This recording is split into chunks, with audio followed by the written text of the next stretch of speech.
आज की जो गहरी चर्चा है वो सच में मतलब किसी फाइनेंशियल थ्रिलर मूवी से कम नहीं है। हम्म। आज हम बैलेंस शीट्स और ये जो नंबर्स का माया जाल होता है ना, उस पर से पर्दा उठाने वाले हैं।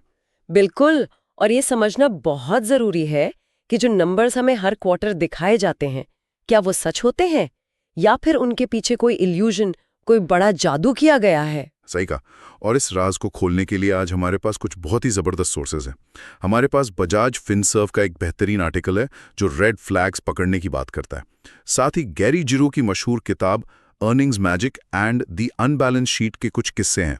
हाँ, और हमने वैल्यू इन्वेस्टिंग के पितामह कहे जाने वाले बेंजामिन ग्राहम की किताब the interpretation of financial statements और ग्रो के मटेरियल्स को भी शामिल किया है। अरे हाँ, और सबसे खास बात, इंडियन मार्केट को ध्यान में रखते हुए हमारे पास आरडीएस का एक बेहद डिटेल रिसर्च पेपर भी है। तो चलिए इसको थोड़ा खोलते हैं। आज का हमारा मिशन बड़ा ही साफ है। हमारा मकसद है सुनने वालों को ये सिखाना कि बड़ी बड़ी कंपनियां अपने नंबर्स के पीछे आर्थिक सच्चाई को कैसे छुपाती हैं। वही तो। और उससे भी जरूरी बात यह है कि कैसे एक आम और समझदार निवेशक इन अकाउंटिंग ट्रिक्स को पकड़कर बेंजामिन ग्राहम के असूलों का इस्तेमाल करके मार्केट में असली वैल्यू ढूंढ सकता है। फाइनेंशियल स्टेटमेंट्स को हमेशा से किसी भी कंपनी का आईना कहा जाता है, लेकिन क्या सच में ये आईना हमेशा साफ होता है? मेरी समझ से तो असलियत ये है कि कभी-कभी इस आईने पर जानबूझकर धूल डाल दी जाती है। इससे निवेशकों को वही दिखता है जो कंपनी की मैनेजमेंट उन्हें दिखाना चाहती है। एक आम निवेशक बस नेट प्रॉफिट का नंबर देखकर खुश हो जाता है, जबकि एक समझदार निवेशक के लिए ये समझना जरूरी है कि नंबर्स क्या कह रहे हैं। और उससे भी बड़ा सवाल ये है कि नंबर्स क्या नहीं कह रहे हैं। छुपे हुए खर्चे, बढ़ा चढ़ाकर दिखाए गए प्रॉफिट्स और बैलेंस शीट के वो हिस्से जिन पर किसी का ध्यान ही नहीं जाता। असली कहानी वहीं से शुरू होती है। एकदम सही। गैरी जेरोस अपनी किताब में इसी खेल को समझाने के लिए एक टर्म यूज करते हैं, अर्निंग्स मैजिक। सुनकर तो लगता है जैसे कोई जादू का शो चल रहा हो। हाँ, पर असल में ये वो कला है जिसके जरिए मैनेजर्स अपने नंबर्स के साथ इस तरह खेलते हैं कि उनका प्रदर्शन बेहतर दिखे। इसका सीधा असर उनके खुद के बोनसेस और स्टॉक ऑप्शंस पर पड़ता है। तो हाँ, यहाँ सबसे दिलचस्प बात यह है कि ये सब अकाउंटिंग के कानूनी दायरे में रहकर किया जाता है, राइट? बिल्कुल। यानी जो जनरली एक्सेप्टेड अकाउंटिंग प्रिंसिपल्स हैं, जिसे हम गैप कहते हैं, उनके रूल्स का पालन करते हुए भी लूपहोल्स का फायदा उठाया जाता है। ये बिल्कुल कानून की नाक के नीचे से उसकी कमजोरियों का फायदा उठाने जैसा है। मतलब जब एग्जीक्यूटिव्स की मोटी सैलरीज इस बात पर निर्भर करती हैं कि इस क्वार्टर का प्रॉफिट कैसा रहा, तो उनका पूरा ध्यान आज के नंबर्स को सुंदर दिखाने पर लग जाता है, भले ही कंपनी अंदर से खोखली क्यों ना हो रही हो। सही पकड़ा। इसमें खर्चों को बैलेंस शीट पर शिफ्ट करना, जिसे अकाउंटिंग की भाषा में कैपिटलाइज करना कहते हैं, बहुत आम बात है। जिरू ने दो टर्म्स का जिक्र किया है जो ध्यान देने लायक हैं। एक है कुकी जार रिजर्व्स और दूसरा बिग बाथ राइट ऑफ्स। ये कुकी जार रिजर्व्स का कॉन्सेप्ट बड़ा अजीब लगा मुझे। हाँ, ये थोड़ा ट्रिकी है। इसका मतलब है कि जब कंपनी बहुत अच्छा मुनाफा कमा रही होती है तो वो दुनिया को अपना पूरा प्रॉफिट नहीं दिखाती, वो कुछ हिस्सा बचाकर एक छुपे हुए रिजर्व में डाल देती है। ठीक वैसे ही जैसे बचपन में हम अच्छे वक्त में फ्यूचर के लिए गुल्लक में पैसे बचा लेते थे। एकदम वही फंडा है। और जब कंपनी का वक्त खराब चल रहा होता है, सेल्स डाउन होती हैं, तब वो इस गुल्लक से यानी इस रिजर्व में से नंबर्स निकालकर अपना प्रॉफिट आर्टिफिशियली बढ़ाकर दिखाती है, जिससे बाहर बैठे लोगों को लगता है कि कंपनी लगातार ग्रो कर रही है, जबकि असल में ऐसा कुछ नहीं होता। और इसके बिल्कुल उल्टा होता है बिग बैथ का कॉन्सेप्ट। इसमें कंपनीज एक ही झटके में अपने सारे खराब एसेट्स और नुकसान को बैलेंस शीट पर राइट ऑफ कर देती हैं। नए सीईओ आमतौर पर आते ही ये बिग बैथ लेते हैं। हो जाता है कि आगे सिर्फ प्रॉफिट ही दिखता है। जैसे हमारे सोर्सेस में एओएल टाइम वार्नर के $54 बिलियन और वर्ल्डकॉम के $74 बिलियन राइट डाउन का जिक्र है। ये फिगर्स इतने बड़े हैं दिमाग घूम जाए। वही तो। और इन सब से बचने के लिए ही हमें ये सब समझना पड़ रहा है। यहाँ पर बात सच में बहुत दिलचस्प हो जाती है। एक स्टोरी जो किताब से मिली ना, उसने तो पूरी तरह हैरान कर दिया। ये F&M शेफर ब्रूइंग कंपनी की कहानी है। ओ, वो जिंगल वाली स्टोरी। ये सच में मेरी सबसे पसंदीदा मिसाल है अकाउंटिंग झोल के। हाँ, एक दिन एक निवेशक उनकी बैलेंस शीट को ध्यान से पढ़ रहा था। उसे दिखा कि कंपनी का जो बुक वैल्यू है वो उसकी मार्केट वैल्यू से पूरे $40 मिलियन ज्यादा है। बैलेंस शीट पर $40 मिलियन का एक इंटेंजिबल एसेट दिख रहा था। और आमतौर पर इंटेंजिबल एसेट का मतलब पेटेंट्स, सॉफ्टवेयर या ब्रांड वैल्यू होता है। बिल्कुल।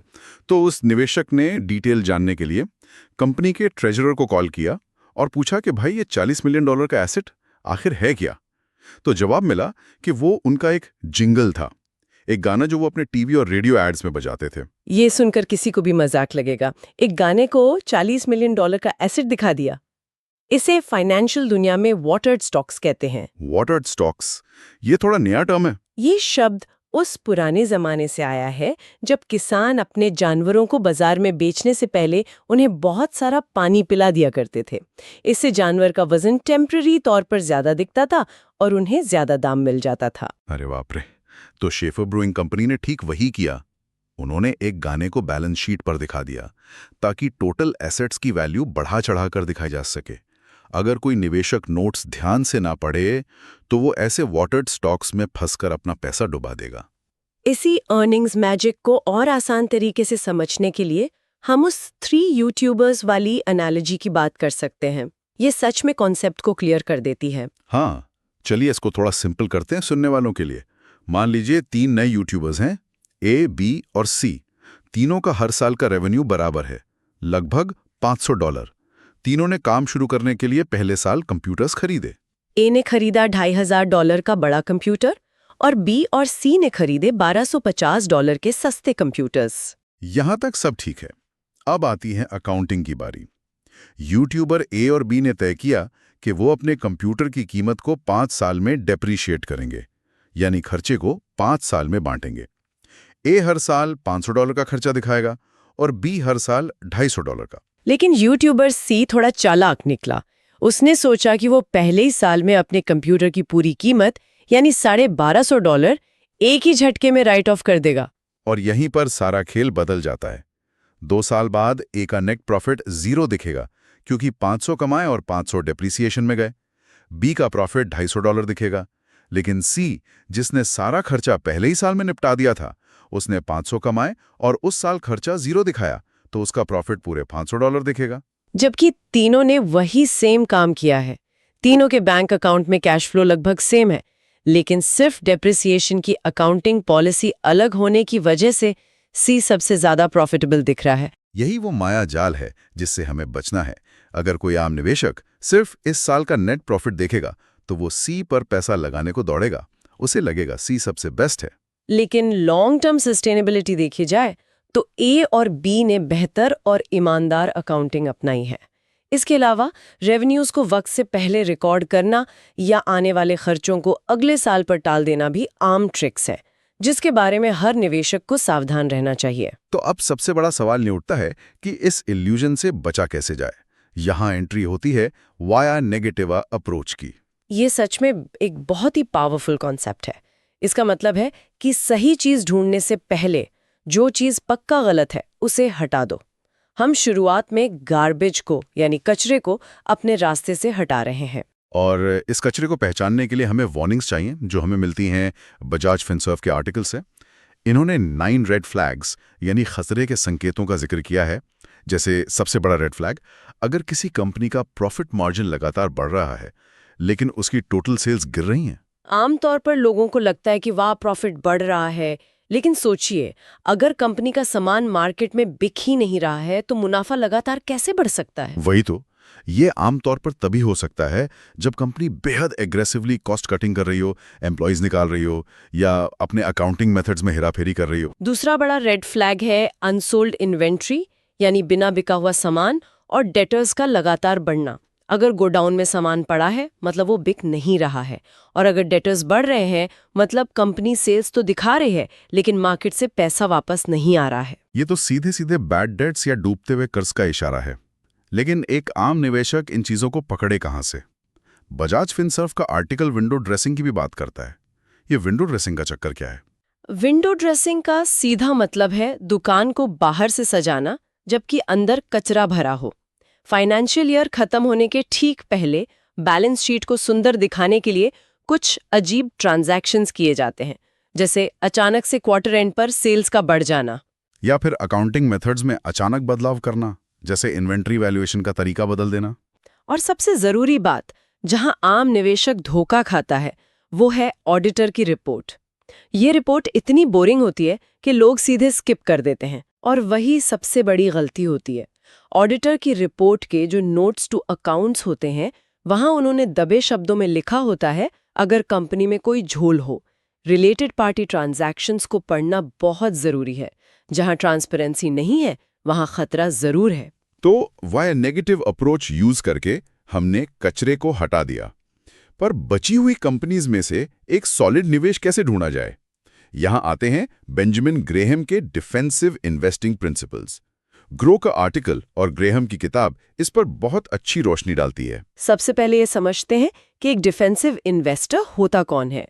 ग्रेहम के मुताबिक ये वो निवेशक है जो रोज उतार चढ़ाव नहीं देखना चाहता, जिसके पास फुल टाइम जॉब है और जो दिन भर स्क्रीन के सामने नहीं बैठ सकता। पर उसे रिटर्न्स तो चाहिए ही। तो ग्रेहम का सुझाव था कि अपना पैसा 50% स्टॉक्स में और 50% बॉन्ड्स में लगाना चाहिए। और जब मार्केट में तेजी आए और स्टॉक्स बढ़कर 60% हो जाएं, तो थोड़े स्टॉक्स बेचकर वापस बॉन्ड्स ले लेने चाहिए। इस सिंपल रीबैलेंसिंग से निवेशक मार्केट क्रैश से बचा रहता है। लेकिन इसमें स्टॉक्स चुनते वक्त सिर्फ ऐसी कंपनीज चुननी चाहिए जो फंडामेंटली पत्थर जैसी स्ट्रांग हो। इसके लिए उन्होंने 7 गोल्डन क्राइटेरिया बनाए थे। चलिए इन नियमों को थोड़ा तोड़कर समझते हैं। पहला नियम कहता है कि छोटी और नई कंपनीज की जगह बड़ी और कंजर्वेटिव कंपनीज चुनें। और एक नियम कहता है कि पिछले 10 सालों में लगातार पॉजिटिव अर्निंग्स होनी चाहिए। लेकिन यहाँ एक कंफ्यूजन है। हम बड़ी कंपनीज ही क्यों चुनें? छोटी कंपनीज तो ज्यादा तेजी से ग्रो करती है ना? ग्रोथ जरूर होती है, पर ग्राहम एक डिफेंसिव इन्वेस्टर की बात कर रहे थे जिसे रिस्क नहीं लेना है। बड़ी कंपनियों के पास बुरे वक्त जैसे रिसेशन को झेलने की